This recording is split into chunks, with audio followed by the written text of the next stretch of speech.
Assalamualaikum warahmatullahi wabarakatuh. Halo Sobat Adiaksa Kota Batu maupun ya manapun Anda berada. Bertemu lagi dengan saya Devi Kustiawan dalam podcast Suara Adiaksa Kejari Batu.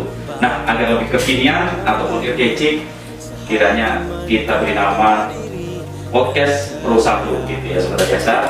Oke, pada seri podcast kali ini kita kedatangan tamu yang mungkin tidak spesial, tapi bagi kami sangat-sangat spesial, yaitu Bapak Dr. Supriyanto. Nah, mungkin di edisi yang lalu Bapak Dr. Supriyanto pernah berbincang-bincang dengan kita di sini. Beliau selaku Kepala Kejaksaan Negeri Batu. Namun saat ini kami meminta kehadiran beliau untuk hadir di sini dalam podcast Pro 1 ini. Beliau sebagai asisten pengawasan daerah istimewa Yogyakarta, dan kami sampaikan selamat atas promosi jabatan beliau. Selamat datang di podcast Pro 1. Terima kasih luar biasa doanya dan podcastnya. Amin. Oke Sobat Adiaksa. Nah, sebelumnya saya mau izin bertanya Bapak sedikit terkait jejak Bapak sebagai Kepala Kejaksaan Negeri Batu dimulai saat memasuki kantor Kejaksaan Negeri Batu yang kita tahu yaitu pada tanggal 30 Agustus tahun 2020. Oh iya, Sobat Adiaksa, karena kami juga di sini sudah melaksanakan protokol kesehatan baik melalui social media, maka izinkan perkenankan Bapak melepas masker.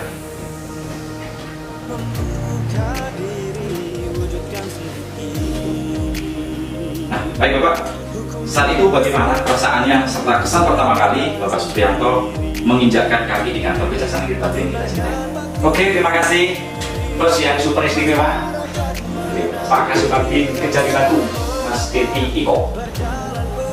Luar biasa, terima kasih undangannya kepada saya karena saat ini saya sudah bukan sebagai Kejari Batu, saya sebagai Aswas Kejati DIY.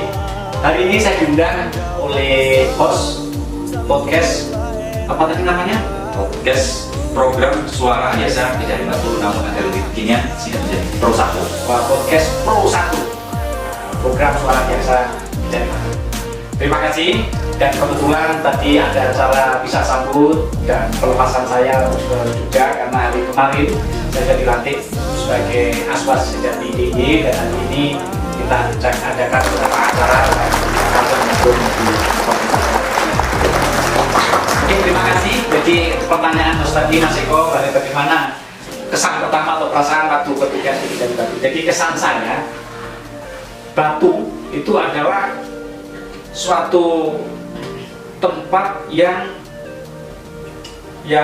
isinya batu-batu saja, pikiran saya. Artinya di sana batu tandus, banyak batunya. Ternyata sampai di sini tidak. Artinya tanahnya subur, kemudian gembur, ibarat tidak usah tanam pun tumbuh ya seperti itu. Jadi itulah batu yang saya bayangkan dengan batu kenyataan. Jadi antara dasoil dan dasarnya seperti itu. Dan ternyata memang subur. Di sini banyak tanaman sayur-sayuran, buah-buahan, sehingga untuk kepentingan dan keperluan sayur mayur dan buah sangat cukup di sini. Dan yang terasa Batu adalah adem. Maka itu satu kata dari saya untuk Batu, adem. Di sini pengusaha atau penjual AC kurang laku. Betul, kurang laku. Di rumah ada AC tapi tidak menyalakan di kantor. Tapi adem bukan hanya itu Mas. Adem dari segala aspek. Satu, adem saya maknai sebagai tempat yang ayem, tentrem. Itu tuh adem, artinya tenang, nyaman, pokoknya sejuk, nggak banyak gejolak, nggak ada riak-riak yang menimbulkan sebuah kekhawatiran yang berlebihan. Itu adem. Situasi kamtip panas polusi itu adem yang pertama, artinya ayem, tentrem, lembut dan betul. Yang kedua dari sisi suhunya, artinya cuacanya memang adem, dingin. Tadi Mas Eko sampaikan tadi dingin. Maka kalau ke Batu jangan lupa bawa istri, kalau tidak harus bawa selimut siap terbang karena memang betul dingin. Itu adem yang kedua, artinya dingin.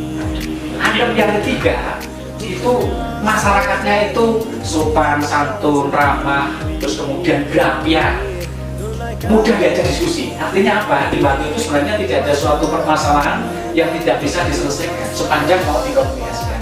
Karena tipikal rakyat masyarakat Batu itu diajak ngomong itu akan bisa mudah menyelesaikan masalah. Itu adem yang ketiga, artinya masyarakatnya ramah, mudah diajak dialog, diskusi, mudah diajak menyelesaikan suatu masalah untuk mencarikan sebuah solusi. Adem yang ketiga. Adem yang keempat, memang di sini merupakan suatu tempat wisata. Banyak destinasi wisata, baik wisata alam maupun wisata buatan manusia, dan yang terakhir yang sedang digalungkan adalah wisata budaya. Dengan melihat banyak wisata, pikiran kan seneng mas, jadinya sering piknik kan seneng mas. Nek banyak piknik seneng, pikirannya sampai seneng orang. Nek pikirannya sampai seneng, artinya adem orang.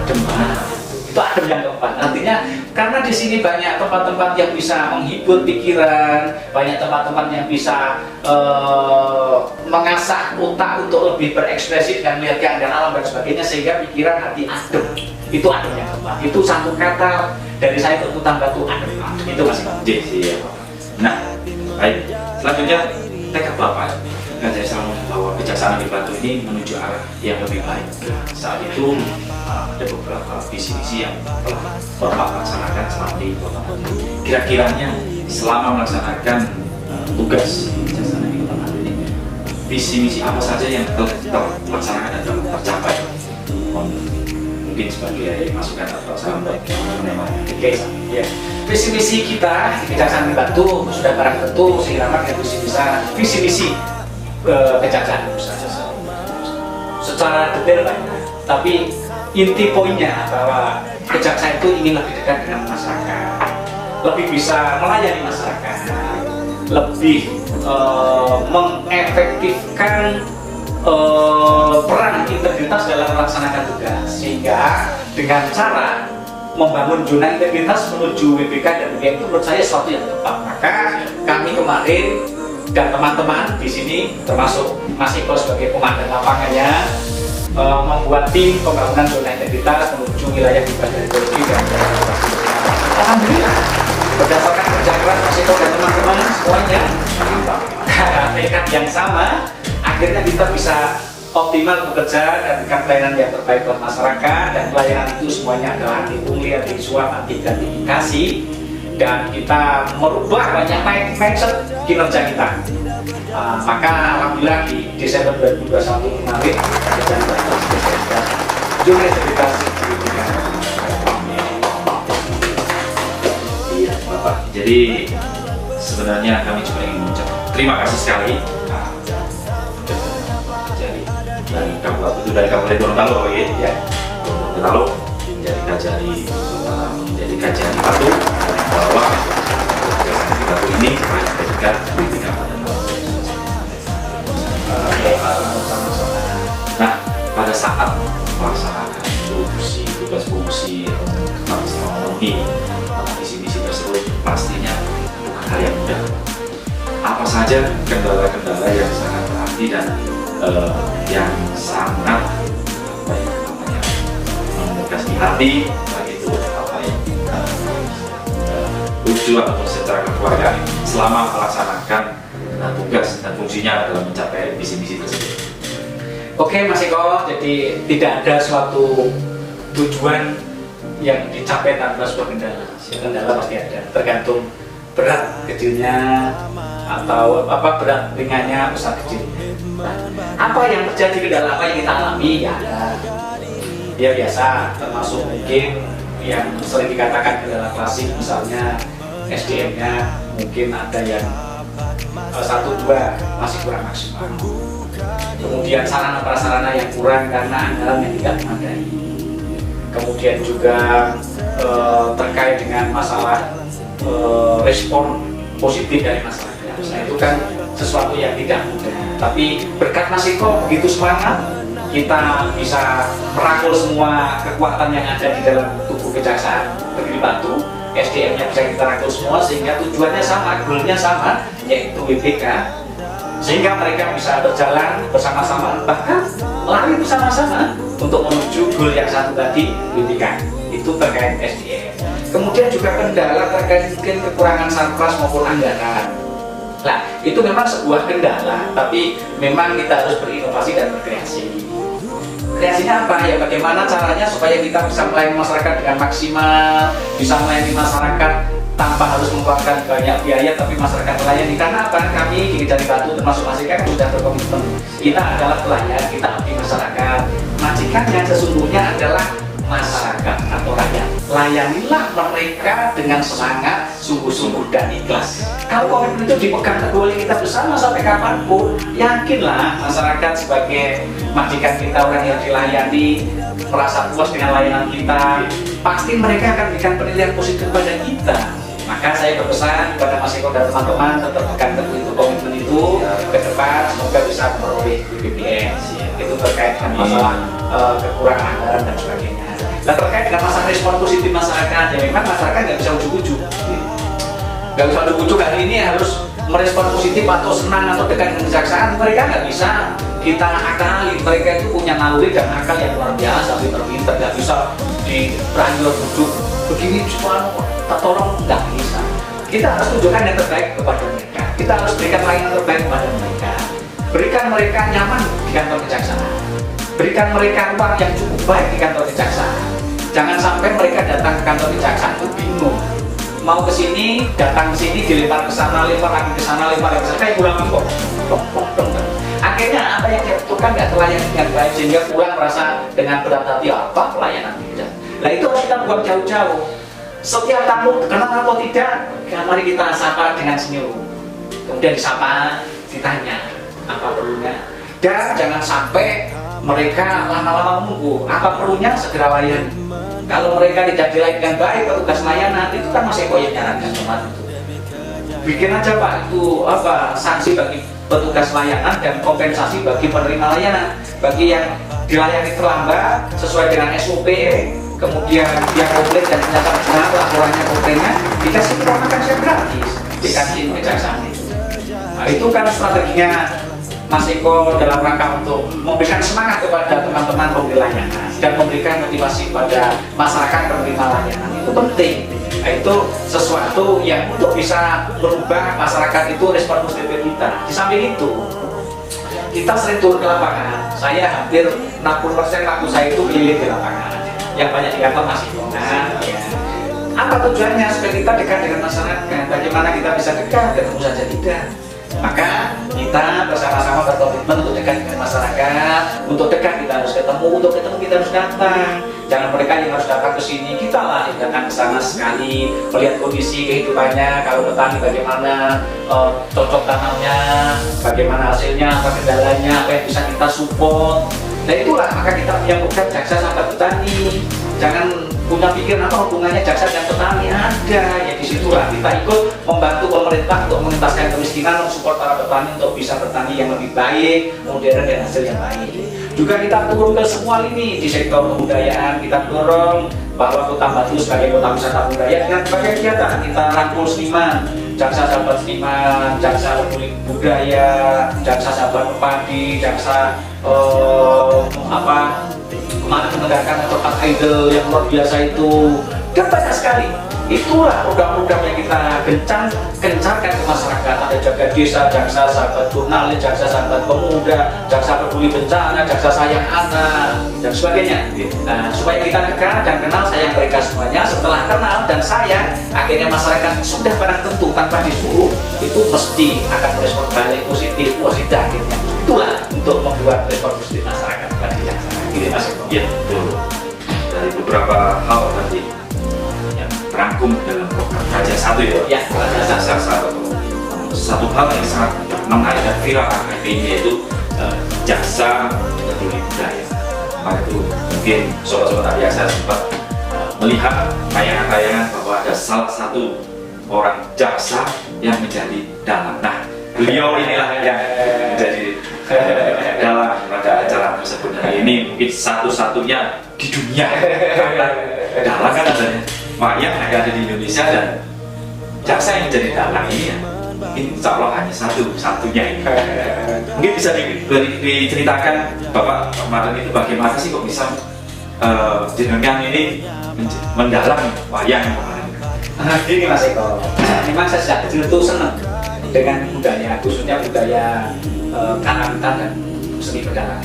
Memang senang, walaupun nggak ada keturunan seni, tapi saya senang. Maka pada kelas 1 SMP saya sempat belajar non formal di sanggar pedalangan itu pas sampai SMP itu. Ya mungkin ya setahun lebih lah belajar. Nah, kemudian setelah itu kok akhirnya saya juga harus belajar di pendidikan umum yang menurut saya itu lebih penting. Akhirnya saya fokus ke pendidikan umum, kuliah, kerja, dan sampai sekarang. Dan setelah keliling bertugas Pemda Pusat, keliling sudah ada di 8 provinsi, 13 kabupaten kota keliling saya bertugas itu. Nah, jatuh kembali ke Jawa yaitu di Batu di tahun 2020 yang masih sampaikan tadi sekitar tanggal 30 Desember. Sorry, Agustus ya 2020. Nah, pada saat itu saya turun ke masyarakat ke lapangan ya, ketemu dengan beberapa komunitas. Ada komunitas budaya kepercayaan, komunitas seni mau coba. Belum ada komunitasnya kalau mau coba tuh orang yang ngumpul dia senang mau coba. Maka waktu itu saya memfasilitasi coba dibentuk sebuah paguyuban. Maka kita bentuk paguyuban mencoba Utara. Itu alhamdulillah gagasan kita bersama output dari Mocopan Idol kemarin sehingga kita bantu sudah terbentuk paguyuban Mocopan. Kemudian keliling ke tempat-tempat akhirnya ketemu namanya organisasi Pepadi Persatuan Pedalangan Indonesia Utama. Nah, saya lihat di situ ada sanggar untuk latihan atau belajar jalan. Akhirnya memberikan support pada siswa-siswa itu belajar. Ayo belajar gitu. Tapi menurut saya support tidak hanya sekedar ayo dulu.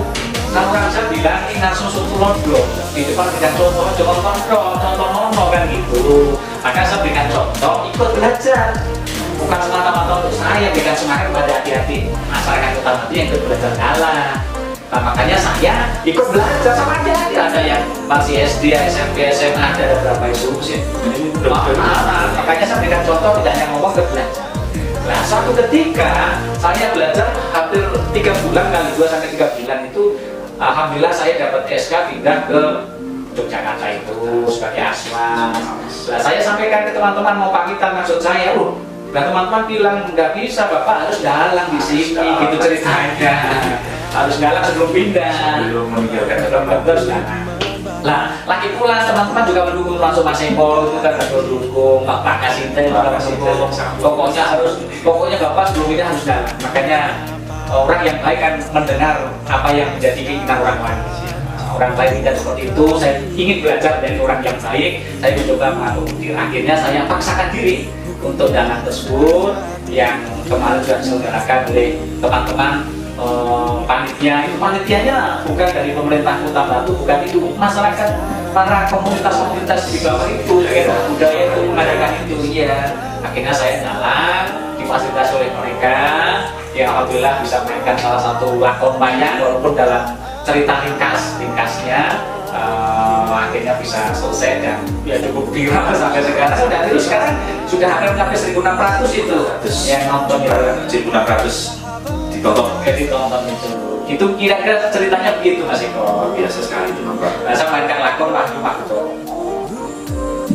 Oke, ini sobat Hadiah, saya belum sempat melihat tayangan dalam, kita bisa lihat di bawah ini. Itu mulai dari jam 8 sampai jam 1:30 beliau duduk di situ capek sampai bersila dan mendalam pun luar biasa sekali. Maksudnya ambilnya sangat luar biasa dan tidak ada rasa capeknya walaupun sudah badan terasa letih tapi semangatnya tidak pernah mudah. Capek sih capeknya orang dalang itu tidak hanya sekedar duduk bersila. Duduk bersila mah enak. Coba pekerjaan apa yang beratnya melebihi? Saya belum pernah temukan. Kalau misalnya jaksa paling kan capek otaknya ataupun capek tangannya ngetik atau matanya membaca berkas atau otaknya untuk bagaimana membuktikan dakwaan dan sebagainya. Tapi kalau dalang itu semuanya, matanya capek kan nggak mungkin dalang sambil tidur. Sambil melihat terus udah telinganya capek, nggak mungkin orang dalang telinganya nggak peka. Nah, jadi orang dalang itu harus mendengarkan gamelan. Ini larasnya apa? Laras selindro atau belok gamelan itu kalau terus selindro panetnya berapa? 6 songo atau 4 menyesuaikan. Jadi solo itu misalnya ya kuning berjalan ganjeng langit pelan-pelan kantong. Nah ini apa dodo apa ini pelok apa selindro dan sebagainya. Jadi sangat sulit, itu telinga. Terus kemudian mulut, mana ada dalam dia, ngomong semalaman itu. Mas Eko jadi narasumber 2 jam aja kan sudah capek. Itu semalaman begitu, capek sekali sebenarnya. Itu mulut, tangan capek, makan udah terus itu. Oh enggak, tuh kaki itu gak istirahat, itu ngeprak, seperti ngeprak yang cek itu yang dipasang di kaki, bukan dipasang, kaki itu mancal begini. Jadi misalnya mohon maaf, ini ada besi, lempengan besi berapa yang ditumpuk tuh ditendang pakai apa? Ujung yang jempol kaki atau apa itu keras, capek. Sehingga seorang dalang itu memainkan peran semua organ tubuh, mulai dari mata, telinga, mulut, tangan, kaki, dan sebagainya. Sifatnya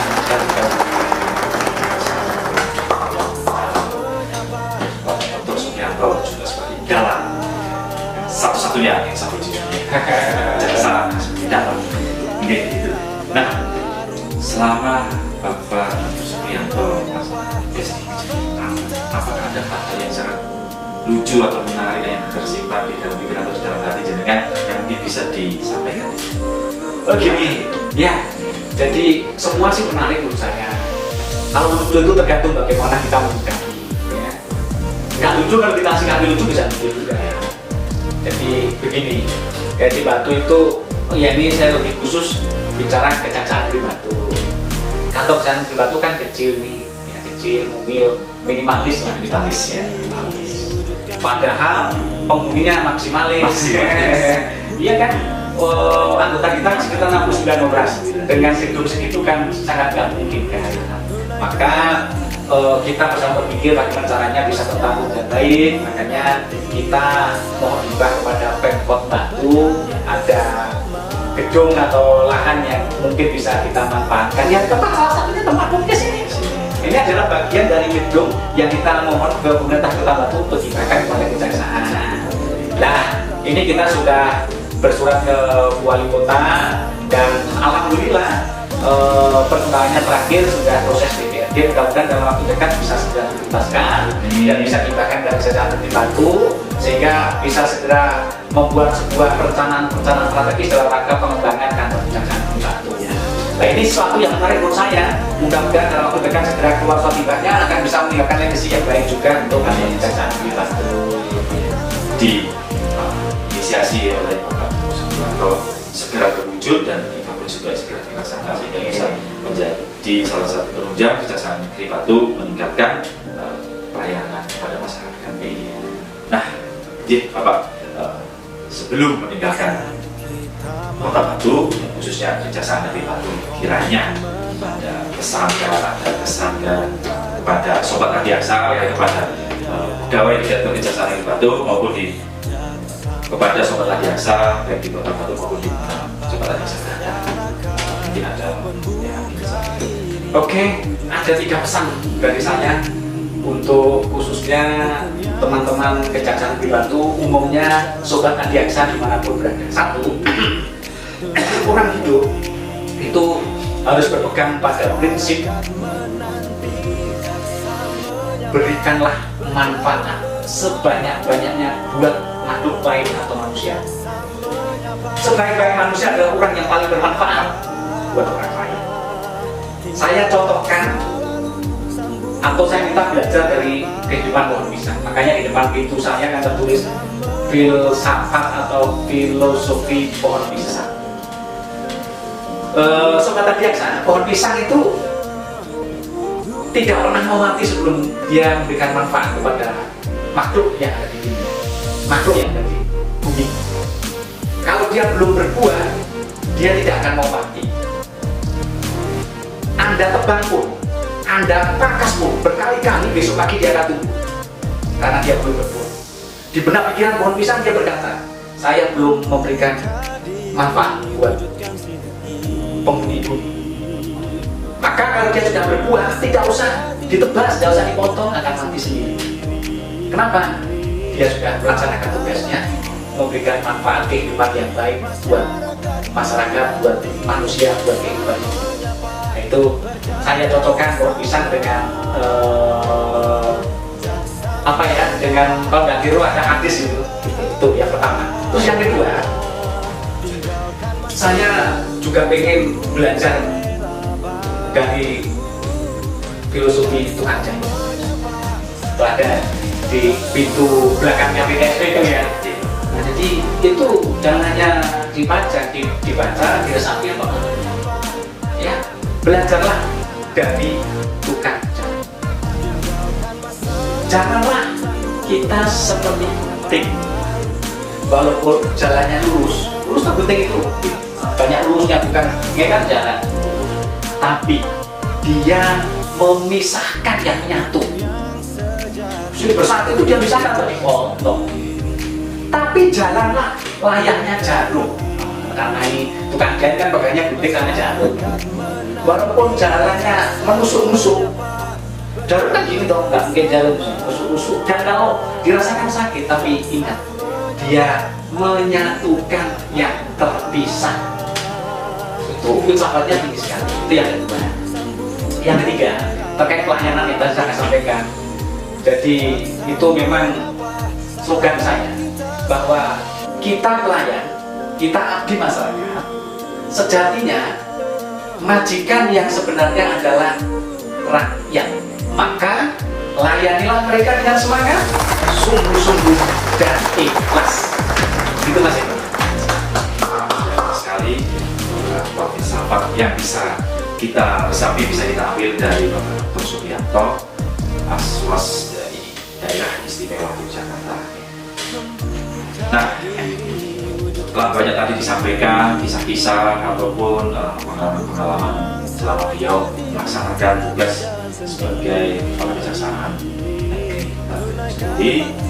Dan di sini kami mengucapkan selamat dan sukses kepada Bapak Dr. Supriyanto dalam tugas barunya sebagai asisten pengawasan pada Kejaksaan Tinggi Daerah Istimewa Yogyakarta.